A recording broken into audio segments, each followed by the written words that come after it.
В рамках закона о защите от недостоверной информации, принятом в прошлом июле и подписанном президентом в августе, Министерство культуры выставило на обсуждение механизм исполнения этого закона. Любой человек или какая-либо организация могут обратиться с требованием, чтобы та или иная информация, которая им не понравилась, была снята, убрана с интернет-сайта. Далее довольно непростой механизм.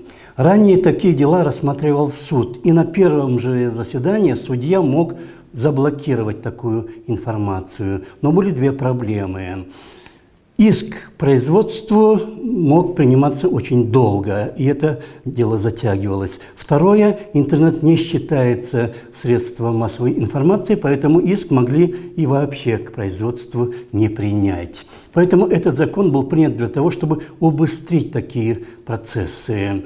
Но, однако, механизм, предложенный Министерством культуры, не совсем быстрый. А для того, чтобы очерняющая кого-либо информация широко распространилась в обществе, достаточно 1 или максимум 2-3 дней. Однако, любую такую вещь, любые такие процедуры могут убыстрить власти, так, как они хотят, насколько быстро они хотят. Поэтому этот закон выгоден только власти.